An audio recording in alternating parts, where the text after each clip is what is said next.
Сәлем достар, бұл Бригзода YouTube арнасы болжамдар бағдарламасы және өткен видеода жігіттер Дидар құтты болсын. Дидар Есимов 10 мың теңге тігіп 104.400 теңге жеңіп алды. 10.4 коэффициент деген масқара эксперт. Дидардан жігіттер ай шотал сұрап жазғанбыз ғой. Жазбаңыздар. Дидардың өзінің жауабы бар оған деген. Шотал харам ол. Жігіттер сұмдық видео болды өткенде. Сонымен қоса Әлімжан Асқар да 65 мың теңге ұтып алды. 3 болжамы да тура түсті. Соңында шықты ғой біреу, Соңында Челси не проиграйды, соңында шығарып берді ғой. Дұрыс. Севилья Бетис емес пе еді? Севилья Бетисті соңында Челси бірінші әлі 70-ші минут болып жатыр да. Мен Әлімжан айттым, Әлімжан кіреді бұл. Точно 100%. Өйткені мен өзімнің кармамды екеуіңе бөліп бердім. Менікі қадалды бәрі деді. Үшеуі де қадалды менікі. Менікі болса андай без сомнений шығатын бірінші өзім қойған выбирать еткен ставкам болды да. Кімдер Валикано мен Жироны обе забьют деген бірінші таймда ұрып тастады олар. Содан кейін спокойно отырдым. Бірақ Реал Мадрид Валенсия сәл не істеді, бірақ Валенсияда соңында шығарды, бірақ мен еш күмәнім болған жоқ та. Сценарий сондай болған негізі. Кесіп қойған аяқпен дейсің. Құрметті көрермен, Әлімжан Асқардың орнына Әлімжан Тасболатұлы келіп отыр. Қош келдің. Қош көрдік. Әлеке, енді Әлімжан орнын жоқтатпай, тағы да екеуің шарп беріңдер деп жандай. Мен қатылып отыра берейін деші. Әлімжандікі шықпай қалса, мен қайттан ұтып кетсем. Үшінші Әлімжанды қаяқтан табайын деп отырсың. Тобылский Әлімжан Жарайды, құрметті көрермен, бұл болжамдар екінші бағдарлама. Біз бастаймыз. Бүгін біз Манчестер Сити, Ливерпуль, Ньюкасл Юнайтед, Челси және үшінші матчты әдеттегідей өз таңдауларыңмен жасайсыңдар. Болжамды. Клубтық футбол. Клубтық футбол сағынып қалдық. Құрметті көрермен, біз бастаймыз. Кеттік. Сонымен жігіттер, осы аптаның басты матчы Манчестер Сити, Ливерпуль кездесуі. Ең басты матчтан біз бастаймыз. Бірінші, екінші орында тұрған командалар ғой. Және ең қызығы сенбі күні сағат 6:30 Англия уақытымен 12:30-да. Бір түрлі негізі. Ливерпуль үшін бір түрлі емес негізі. Ливерпуль ойнайды ғой. Енді бір жағынан бірақ жарысы бөлек қойып қойғанда, бөлек слотты, өйткені басқа да ойындарға кішкене мән берсе болады. Ондай не екен ғой, Азияға трансляция, ТВ трансляция үшін сондай уақытта қояды екен. Оларда мысалы бізде қанша? 6:30. Азияда, мысалы Қытайда 9:30, 10:30 сондай уақыттарда болады. Сол үшін прайм таймға қойған. Мен қателеспесем, сол анау ең басты вещатель BBC солар ғой. Олар Sky Sports, олар жаңағы федеральный неге өздерінің слоттары бар да, өйткені жанкүйерлер неге жаңағы бір ойынды көріп, сосын стадионға барып, стадионда көретін ойындарды көріп, сосын тағы бір ойынды. Жаңалықтан естігем, Азияда өзі бір матч прайм таймға таңдауға құқысы бар екен. Күндізгі ойынды өздері таңдайды. Күндізгі ойында мыналарды қойыңдар. Азия бойынша АПЛ-дың өткен түрі. Өйткені Ливерпульдің жанкүйерлері көп сияқты, өйткені Ливерпуль осы АПЛ командалармен бәрімен салыстырғанда осындай ранний ойындарды, яғни ұлттық құрамалар турнирінің үзілісінен кейінгі сонда Қытай бауырларымыз Ливерпульді таңдай береді дейсің ғой. Қытай емес, Жапония бар, Корея бар деген сияқты. Жалпы бірінші орында Ливерпуль тұр, екінші орындағы команданың айырмасы 2 есе ғой жалпы. Сол айтып отырмын, өткен тур Тоттенхэм бірінші ойын болды. Сол үшін шығар мүмкін. Манчестер Сити, Ливерпуль бірінші орын мен екінші орын өте жалпы енді Этихадта болады. Мен бұл ойын Энфилдте болса, мен Ливерпульдің жеңісіне қоятын едім. Бірақ Этихадта болады. Енді Дидар өзіңнен бастайын. Сөйтеміз ба? Сарапшы ретінде адай Дидар көріп болғаннан кейін өткізіп жіберіп, кейін келесі ойынды.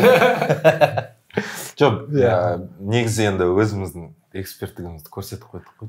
104 мың народ бүйтіп қойып бүйтіп. Дидар мысалы сен 10 бағдарламада келіп қаталсаң да ше, плюс 4-інде боласың ғой негізі.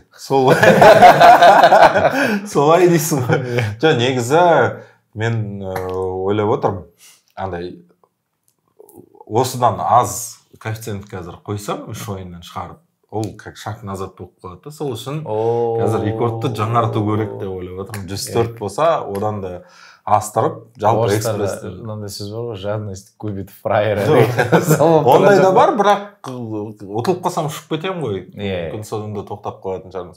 Бірақ енді келесі бағдарламаға да келу үшін бір жаңа рекордпен келу керек деп ойлап отырмын. Сол үшін рисковый алдым, бірақ ойланып алдым. Құрдан құры қоя салған жоқпын. Бүгінгі қоятын барлық событиялар кәдімгідей ойланып, логикамен, баяғы нафарт, антилогика деген жоқ қазір. Чисто өзім ойланып қоятын нәрселер. Ал енді Манчестер Сити, Ливерпульдің ойынына келсек. Полтора больше. Угадал. Сонша алып келе жатып тотал полтора больше деседі. Коэффициент 1,3. Манчестер Сити забьет деп па? Негізі осы ойында бір Ливерпульға бір сенім бар. Өйткені біз білеміз, ұлттық құрамалардың паузаларынан кейін қосып Гвардиоланың командалары әйтеуір әлсіреп қалады, сондайлары бар. Вкатываться ете алмай қалады.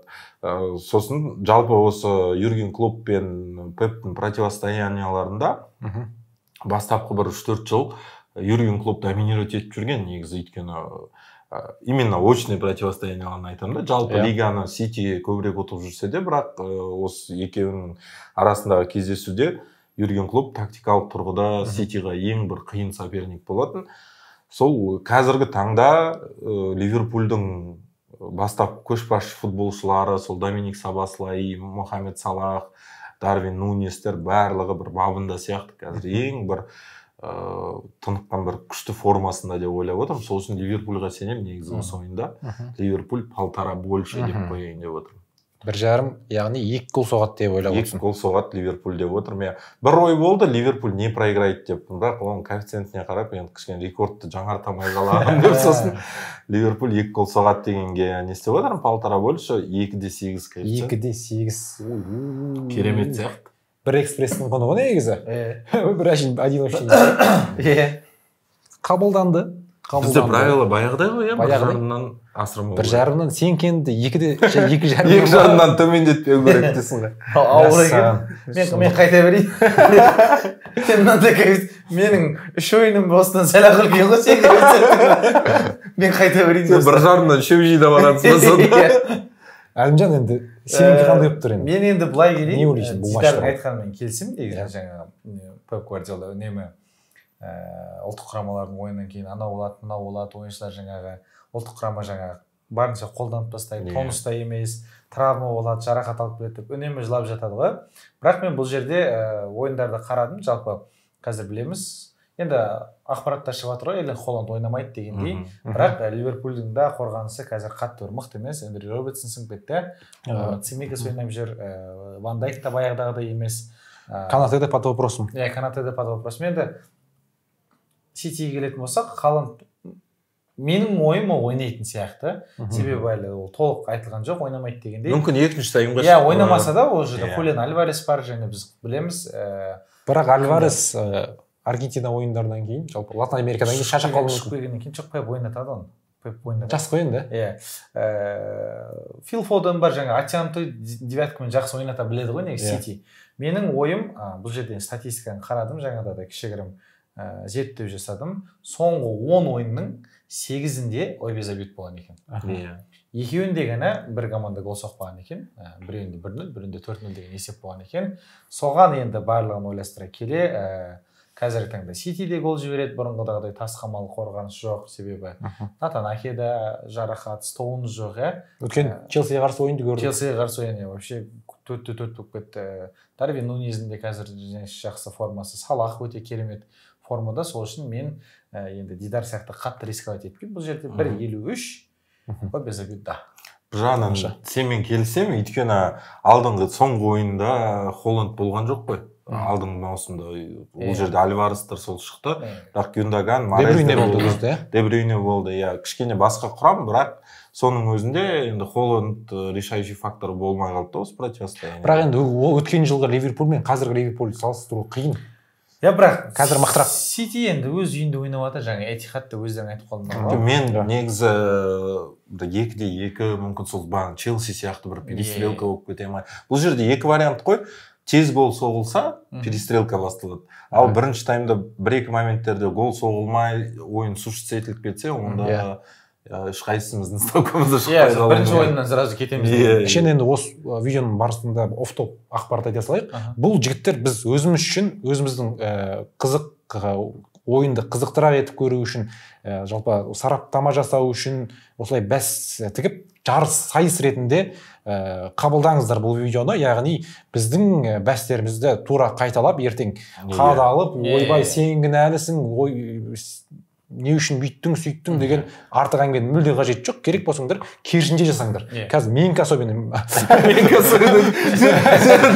Бек Сұлтан данышпан деп. Мысалы, мен қазір тұрамын да, Ливерпуль 1,5 больше десе, сендер 1,5 менше деп тіксеңдер. Сондай сияқты. Сосын жалпы біз алдыңғы видеода да айттық қой, сендер бәс тіккенде мен бір ақша бай болып табыс көзі емес бұл жігіттер. Иә, табыс көзі емес, бұл өзінің бір көңіл көтеру, сондай мақсатпен қойсаңыздар, одан ештеңе жоғалтпайсыз. Тағы да бір мәрте айтып кетейін, бәс тігу бұл мал табудың жолы емес, жай үшін көңіл көтеру, және біздің арнамыздың демеушісі, міне, Пригизбет компаниясы, төмендегі сілтеме арқылы өтіп тіркелсеңіздер, бірінші депозитқа зор мықты бонус береді. Пригизода промокодын теруді ұмытпаңыздар, және сілтеме бекітілген комментарийде сол арқылы өтіңіздер. Сәттілік. Ал біз өзіміздің видеомызды әрмен қарай жалғастырамыз. Кеттік. Сонымен, достар, біз жалғастырамыз. Манчестер Сити Ливерпуль, Диданкі 1,5 больше Ливерпуль, Алекенко екеуі де гол соғады. Менікі де қазір сәл өзгеріске ұшырайын деп тұр деп. Дидар сенің қандай? 1,5 больше Ливерпуль. Менікі 1 больше. 1 больше ма? Жіктер бұл жаққа ешқандай келісім жоқ. Серьезно айтатын болсақ, мен де 1,5 больше деп тігуге жоспарлаған едім. Бірақ сәл қатты тәуекелге бармай, бұл жолы реабилитировать етейін дедің ғой, иә? Жай ғана Ливерпуль 1 больше деп, яғни 1 голдан көп соғады деп бәс тігіп отырмын, сондай болжам жасап отырмын. Оған 1,8 коэффициент беріп отыр екен. Жалпы осы ойында көп гол болады дегенге мен сеніп отырмын. Өйткені жалпы төрешілер алқасы бар ғой. Төрешілер алқасы жаңадан рекомендация берген екен. Яғни Ховард Уэд бар ғой. Андай Манчестердің жанкүйері. Жалпы төрешілер алқасының бастығы. Сол осы айып алаңында кішкентай контакт болса да вардан қараңдар деген жалпы ұсыныс жасаған екен. Яғни сондай рекомендация бар.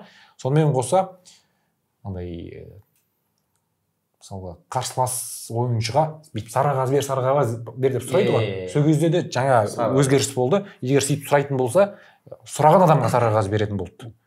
Жалпы сондай өзгерістер жалпы ағылшын премьер лигасында пайда болайын деп тұр. Негізі мен ойымша дұрыс, ана сары қағаз бер деп нервқа тигізеді. Әйтпесе ол давление ғой төрешіге. Сол үшін. Және көп гол болады, бірақ 1 деп тігіп отырмын, оған 1,8 коэффициент. Сары қағаздарды не үшін айтып кеттің? Жоқ, анау төрешілердің өзгерісі жайлы бастадым ғой. Сары қағаз болып кетуі мүмкін, қызыл болып кетеді. Бек Сұлтан сары қағаздарға қойып кетті ма деп ойлап отырмын. Жоқ, ана бір өзгерісті айттым да, екіншісінде айта салайын деген ғой халық үшін. Бұл жерде жай ғана болжам емес, бұл жерде біз превью жасаймыз, матч алдындағы жалпы анализ, сараптама, барлығы бірге, болжаммен бірге. Сондай сияқты. 1,8 коэффициент. Сонымен бірінші матчты асықпай тәмамдай берейік. Келесі ойын бізде Ньюкасл Юнайтед Челси. Жігіттер, бірінші матчты аяқтадық. Енді Ньюкасл Юнайтед Челси. Енді Челсидің жанкүйері ретінде Әлімжан Тасболат, жоқ, Әлімжан әркім. Бәрі Челси. Сол үшін біз осы аптаның екінші басты ойыны. Екінші нөмірдегі ойын Ньюкасл Юнайтед Челси. Екі командада кризис. Жалпы осы Челсидегі жағдай туралы жалпы осы ойынға болжамың. Жалпы енді ойын туралы айтатын болсақ, бірінші болжамға келмей құрама туралы айтатын болсақ, бұл жерде енді Челсидің кризисіне қараған кезде Ньюкаслдың кризисі қаттырақ, себебі білеміз осы ойында ақпараттар шығып жатыр, 11 ойыншы қатыса алмайды деп жатыр. Оның ішінде жаңа Уилсоны бар, Ботманы бар, сол қапталда ойнап жүрген Бёрн ойнады, одан кейін Таргет шығып, Таргет сынып кетті, Таргеттен кейін Челсидің жаңағы ойыншысы Льюис Холл, ол жаңағы жалда жүргеннен кейін ол ойналмайды. Сонымен сол қаптал Ньюкаслда жоқ, сөздің шыны керек. Енді ол жаққа білмеймін, Керан Трипперді жіберіп, оң қапталға мүмкін Тино Ливраментені жіберетін шығар деген ойым бар менің, себебі Триппер енді ойналады. Ортада да көп нелер. Сонымен қоса шабуылда Альмирон, Исак, Альмирон мен Исакты былай болып тұр, жазылып қалуы мүмкін деп тұр, бірақ Уилсон ойнамайды. Барнс ойнамайды, мен қателеспесем.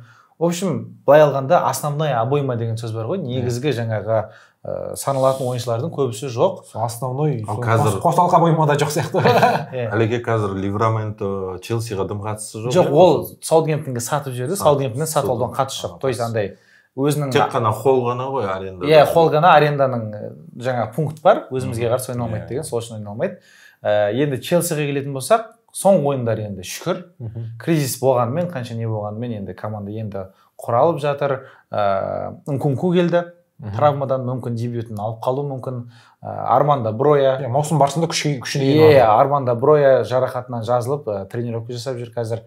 Енді былай қарапсақ, бұл жерде Рахим Стерлинг ұлттық құрамаға барған жоқ. Жақсы ойнап жүрген қазір бізде Кукуреле барған жоқ, Леви Колвилл иығын ауыртып алды да, сонымен ол да ұлттық құрамаға барған жоқ. Олардың барлығы, яғни демалып, мен ойлаймын, тың болып қазір шығады. Басқа ойыншылар жаңа ұлттық құрамаға барып. Енді бұл жерде бізде бір менде сұрақ Энсо Фернандес ойнай ма деген жаңа, себебі осындай Америкадан, оңтүстік Америкадан ұшып келгеннен кейін Энсоны бір кезде ойнатпаған еді. Ол ойын, қателеспесем, Брентфордқа қарсы ойын біз жаңағы шабуылдап 2-0 қадалып қалған. Бірақ мүмкін ойлаймын Почтино сол қателікті жасамайтын шығар осы бүгін. Бірақ қандай Ситиден кейінгі ойында бұл жерде 3 сағаттай уақыты болады. Күндізгі ойын емес. Асықпай ұйқысын қандырып, жаттығып. Бұл жерде Энсо Фернандес пен Мойсес Кайзадо мені сәл уайымдатады, себебі екеуі жаңа Эквадорға барып келді дегендей. Конор Галлахерлердің шығатын ол түсінікті. Мудрик та жақсы қазір неде, Палмер де ұлттық құрамаға жаңағы дебютін алып шақыртып өте жақсы көңіл күйде. Енді ойлаймын бұл жерде былай қарап отырсақ, менің енді өзімнің болжамыма қарай келетін болсақ, қайтадан статистикаға қарап, соңғы 5 ойын емес, 10 ойынды алып қарасам, қайтадан тура жаңағыдай, соңғы 10 ойынның 8-інде Челси Ньюкаслдың қақпасына гол соққан екен де, екеуінде гол соқпаған екен.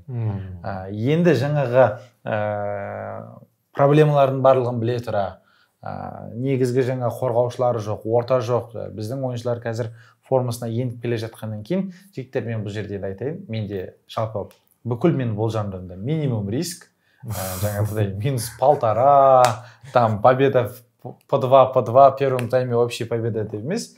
Мен бұл жерде жай ғана Челси 1 больше деп алдым. Әдемі? Коэффициент 1,56.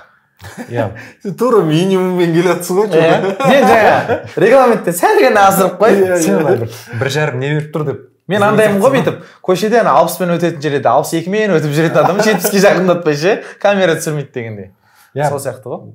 Бұл ойында Ньюкаслдың жеңісіне 2-7, Челсидің жеңісіне тура сондай 2-7 тұр. Таң қалдырып тұр негізі. Букмекерлердің өздері білмей тұр ғой. Өздері білмей тұр ғой, не болатын бұл жерде.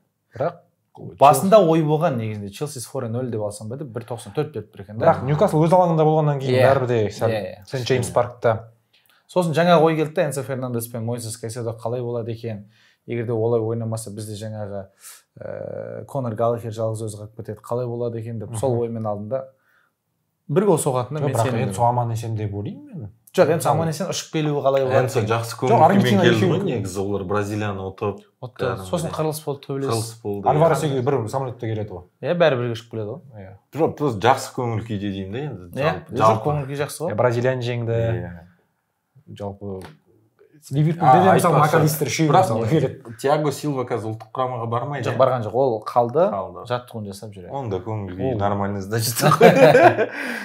Мен енді ары ойландым, бері ойландым, шыны керек, осы ойында негізі ең бір түсініксіз нәтиже тіркелетін сияқты. Бірақ бұндай кезде енді статистикаға ой береміз, қараймыз не болды. Әлімжан 10 ойын қарап шығыпты, мен соңғы 4 ойында жалпы нәтиже қандай болса да бірінші таймда ничья болады екен. 3 рет 0-0 ойнап, 1 рет 1-1 ойнапты. Сосын даже Товаркада тура сондай 5-ші ойында да тура солай 1-1 бірінші таймда ничья ойнап қойыпты. Сосын ойлап отырмын, негізі осындай шабуыл шебіндегі жаңағы Уилсон сияқты опциялар жоқ кезде, сосын ана Исак қазір 100% дайындығы жоқ, Алмирон 100% дайындығы жоқ. Ньюкасл қаншалықты гол соға алады, сосын жаңа Челсиның да Нкунку оралды, Армандо өз несіне келіп жатыр. Бірақ негізі Челсидің осы маусым барысында шабуыл шебінде проблемалар бар ғой. Соңғы ойындарда Манчестер Сити сияқты командалар, олар кәдімгідей высокий оборона, ондайларға контр шабуылмен Челси жақсы. Бірақ Ньюкасл Эдди Хауды білеміз, күштілеп тұрып автобус емес, андай бір әдемі минивэн қойып қоятын кездері болады ғой, бүйтіп ешбір Альфард қойып қойып. Альфард қойып қойып, ешкім ештеңке істей алмай қалатын кезде. Соны ойлап отырмын, бірінші таймда екі команда да бір қатты рисковать етпей, кішкене не істеп ойнайды. Бірінші тайм ничья деген не таптым. Коэффициенті де әдемі екен. Шарым деген ба? Жоқ, 2-2 негізі. Әдемі. Сол.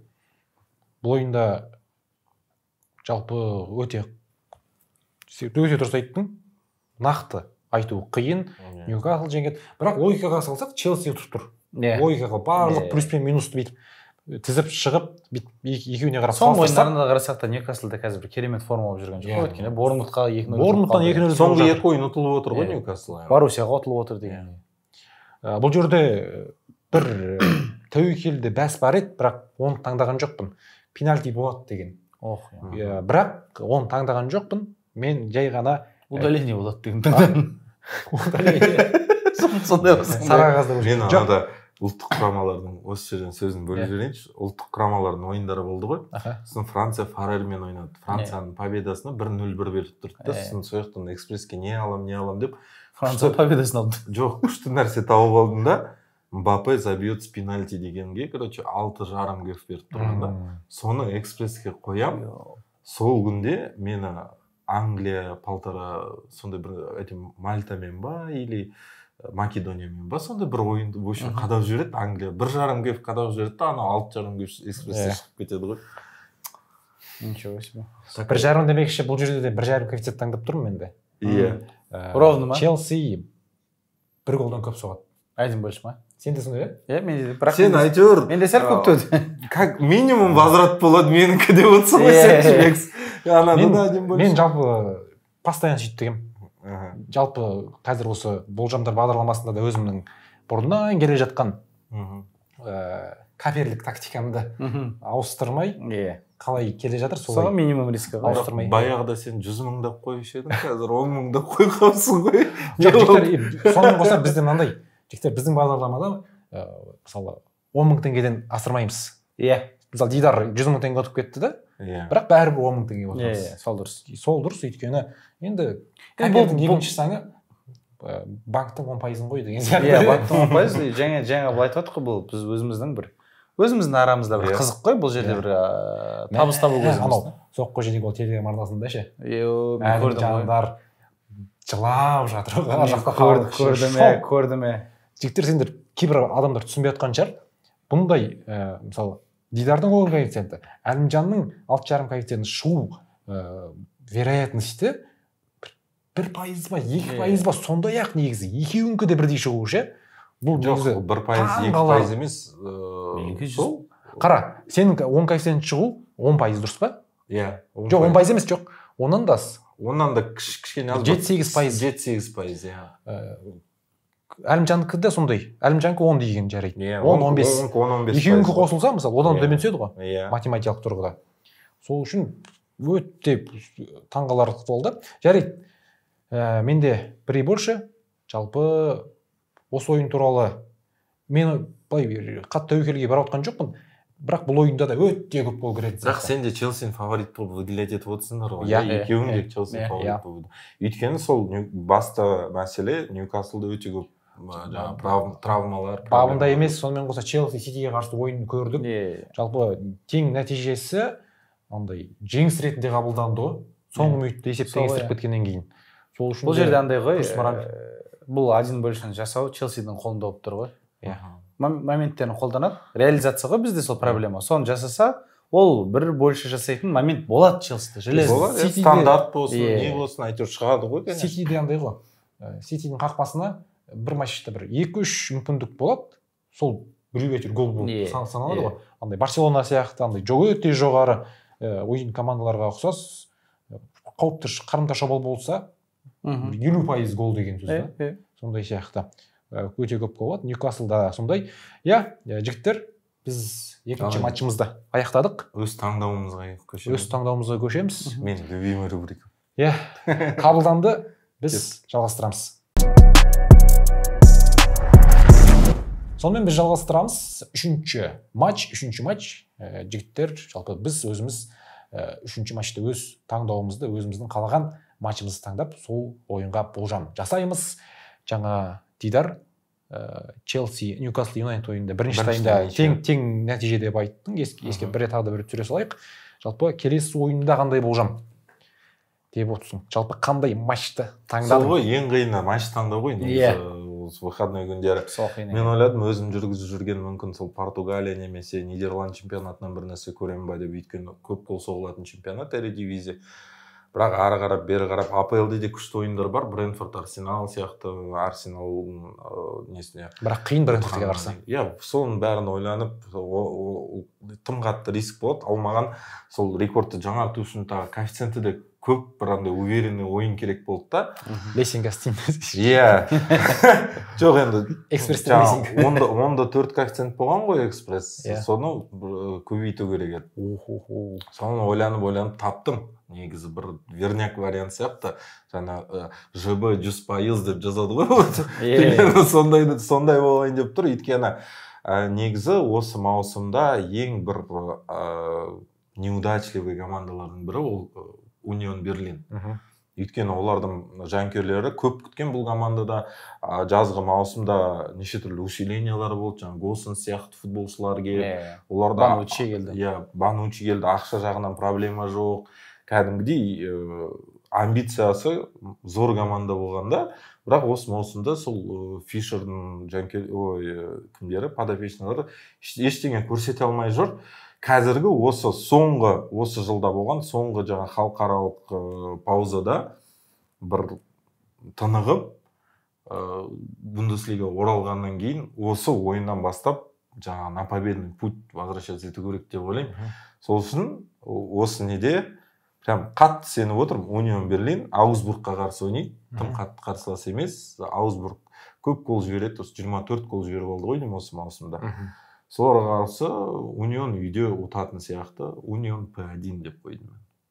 Оған қанша есеп беріп тұрған? Оған 2-де 0-2. Жалпы қанша? Жалпы коэффициенттің саны сонда 12-де 4 болып. Потолок қану? Үш ойыннан. Тым қатты сияқты дейді. Қайта берейік. Басында айтқаным солай болады. Қатталған сияқтысыз ге. Көрейік енді. Қайта берейік деп басында айтқаным солай болады. Сен үшіншісінде 1,5 ба Алеке? Содан сәл көп. Сұмдық. Ол ойын қай күні болады? Ол тура сол суббота күні болады. Суббота күні бәріміз өтейін деп тұр. Сен білік ойын ба? Сен ғана өтпейін деп тұрсың ғой суббота күні. Райо Барселонаға естедің ғой. Мен қарадым соны. Қарап алдым. Мен үшінші матчқа Ла Лиганың ойын таңдадым. Түсініп тұрған жарсың дейді. Шамамен. Ла Лиганың ойыны өткен жолы Барселона футбол клубының ойынын алып қаралдың ба? -1,5 деп па? Сразу ғой.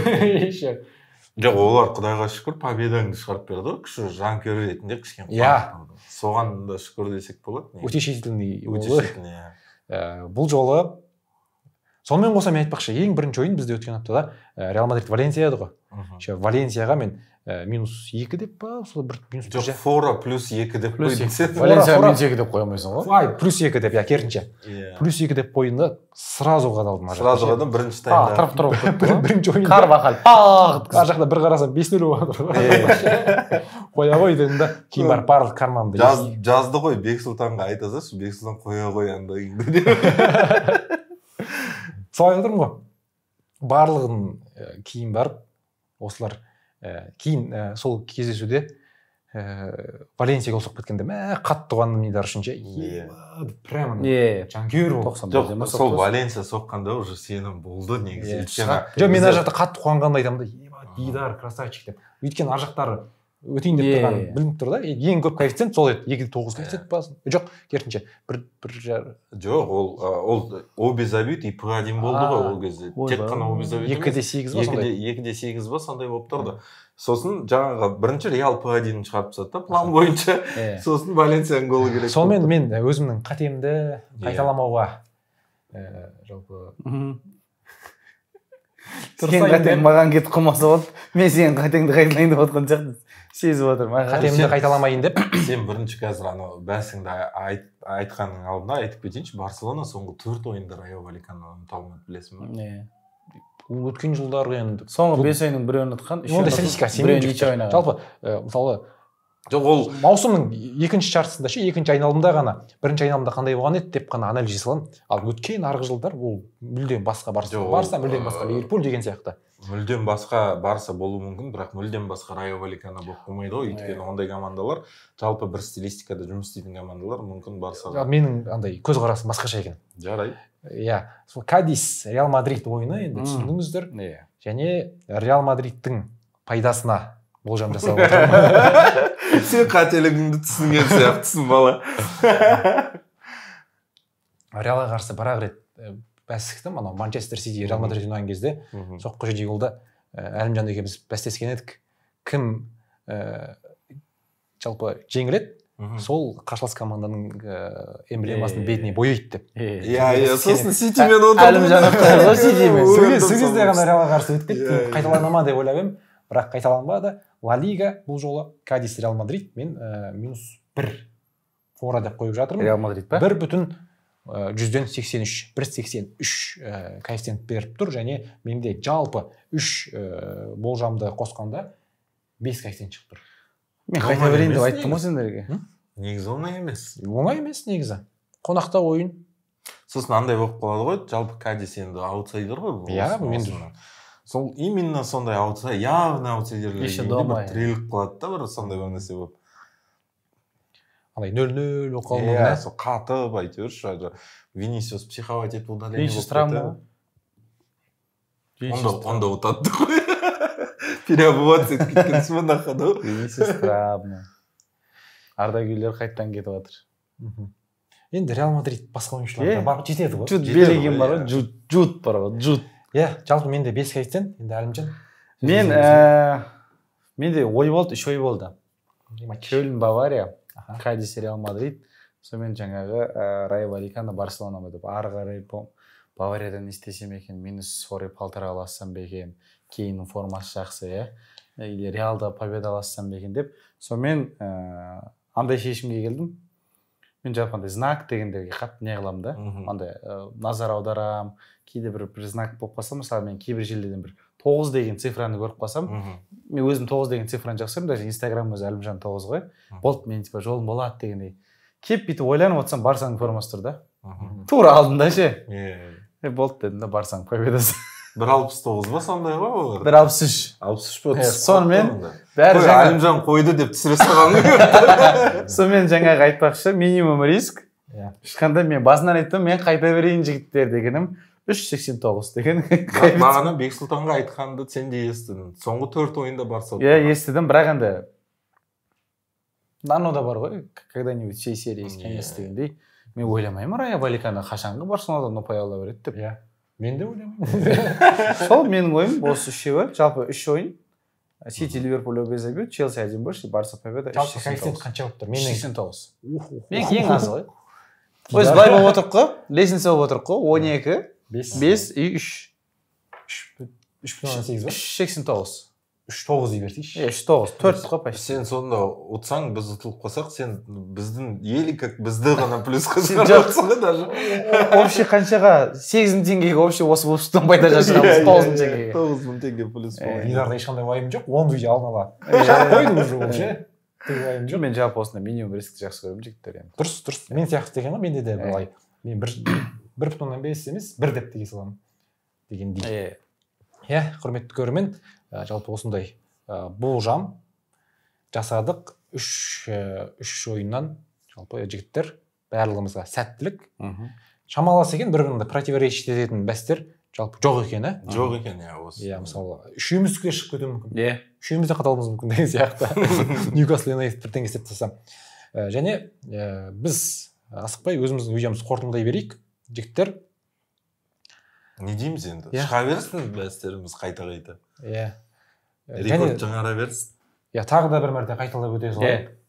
Енді бұл екінші видео болғаннан кейін андай комментарийді түсінбеушілік, ойбай жігіттер, не бұл, анау деген сияқты әңгіме айтып жатыр. Бірақ YouTube арнаның аты Бригздода.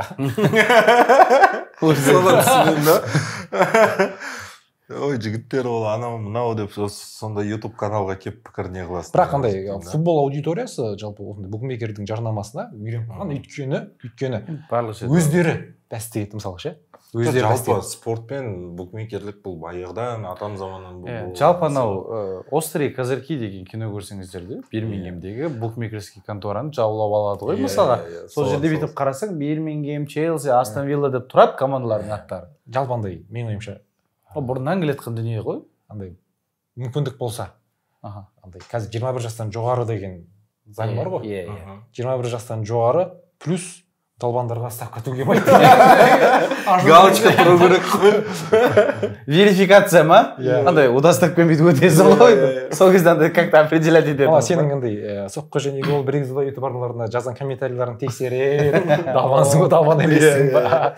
Андай модератор Долбанов деген отыру керек қой, үш тексеріп. Новый жұмыс ашылады жатыр. Достардан сұрайды, мынау жігіттер далбанға сен қарыз алып қайтармай қойған сәттері болды ма?